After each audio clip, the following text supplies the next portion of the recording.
বনের ভিতরে একটি গাছে বাস করত টুনি আর তার দুই বাচ্চা। আর সেই বনের রাজপুত্র ছিল ঈগল রাজপুত্র এবং তার বাবা ছিল ঈগল মহারাজ। এছাড়াও এই বনে বাস করত একটি দুষ্টু কাক, আর সেই বনেতেই বাস করত একটা মিষ্টি টিয়ে। একদিন ঈগল রাজপুত্র তার বাবার কাছে এলো আর ঈগল মহারাজের কাছে আবদার করলো, ও পাপ্পা, আমি সব ফল খেয়েছি, কিন্তু একটি ফল খাওয়া হয়নি। আমি সেই ফলটি খেতে চাই, আমাকে এনে দিবে? অবশ্যই এনে দেব, কিন্তু ফলের নাম কি সেটা তো বলো আমার ছানা। জি পাপ্পা, সেই ফলের নাম আপেল। আমি আপেল খাবো। পাপ্পা, আমাকে এনে দাও না। এ কথা শুনে মহারাজ তার সেনাপতিকে আপেল আনতে বলে। সেনাপতি, এখনই যাও, এই বন থেকে আপেল নিয়ে আসো। আমার ছেলে খেতে চেয়েছে, তাকে আপেল দিতেই হবে।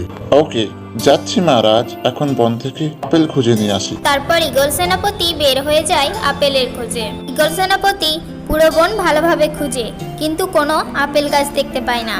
তারপর ঈগল সেনাপতি একটি গাছে দাঁড়িয়ে বলে, হায় হায়, পুরো বন খোঁজে একটি গাছও আপেলের পেলাম না। এখন মহারাজের পুত্র কি করে আপেল খাবে? এই কথা বলে ঈগল সেনাপতি মহারাজ ঈগলের বাসায় রওনা দেয়। বাসায় এসে সেনাপতি বলে, মহারাজ, আমি তন্ন তন্ন খুঁজেছি, কিন্তু বনে কোনো আপেলের গাছ পাইলাম না। ঈগল মহারাজ এই কথা শুনে খুব রাগ করে এবং বলে, কি বললি সেনাপতি? পুরো বনে একটিও আপেল গাছ নেই? এখন কি করে আমি আমার ছেলেকে আপেল খাওয়াবো?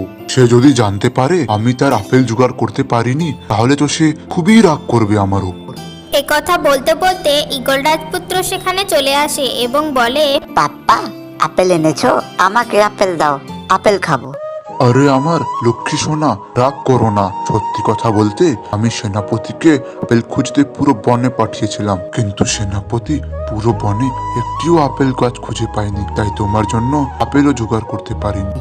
না না, আমি এত কিছু বুঝি না। আমার আপেল লাগবেই, নাহলে আমি এই বাসা ছেড়ে চলে যাব। এই সেনাপতি, তুমি কিছু একটা করো, নাহলে তো আমার ছেলে খুব রাগ করছে। মহারাজ, আমার মনে হয় পুরো বনে মাইকিং করে দেওয়ানো উচিত যে মহারাজের ছেলে আপেল খেতে চেয়েছে। যদি কেউ আপেলের গাছ খুঁজে পায় তাহলে শীঘ্রই মহারাজকে জানাবে। তাহলে সেনাপতি, এখানে দাঁড়িয়ে কেন আছো? যাও, পুরো বনে মাইকিং করে জানিয়ে দাও ঈগল মহারাজের ছেলে আপেল খেতে চেয়েছে। যে আপেল এনে দিতে পারবে তাকে সোনা মুক্ত দিয়ে মহারাজ বরী করবে। জি মহারাজ, আমি এখনই যাচ্ছি। তারপর ঈগল সেনাপতি একটা মাইক নিয়ে রওনা দেয় পুরো বনে এবং একটি গাছে বসে সেনাপতি ঈগল মাইকিং শুরু করে দেয় এবং বলে, শোনো শোনো শোনো, এই বনের ঈগল মহারাজের পুত্র আপেল খেতে চেয়েছে। কারোর কাছে আপেল থাকলে বা কেউ দিতে পারলে মহারাজের সাথে যোগাযোগ করুন।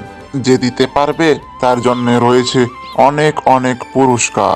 সেনাপতি ঈগল মাইকিং করতে থাকলে টুনি আর টুনি ছানাপোনা শুনতে পায় এবং ছোট্ট একটি ছানা টুনিকে বলে, আম্মু আম্মু, দেখেছো মাইকিং করে বলছে মহারাজ পুরস্কার দেবে। চলো মহারাজের বাড়িতে যাই এবং পুরস্কার নিয়ে আসি। আরে বোকা ছানা, পুরস্কার তো আর এমনি এমনি দেবে না। মহারাজ পুত্রের জন্য যে আপেল নিয়ে যেতে পারবে তাকেই দেয়া হবে পুরস্কার।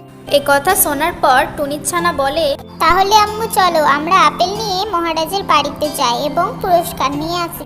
আপেল? আপেল পাবো কোথায়? এই জঙ্গলে আমার জানা মতো তো একটাও আপেল গাছ নেই। আম্মু চলো না তাহলে পুরো ঘটনাটা জেনে আসি। ঠিক বলেছিস, ঘটনা না জানলে আগে থেকে হতাশ হওয়া যাবে না। চল আমরা সবাই মিলে মহারাজের বাড়িতে যাই। তারপর টুনি আর তার ছানাপোনা মহারাজ ঈগলের বাসায় রওনা দেয়।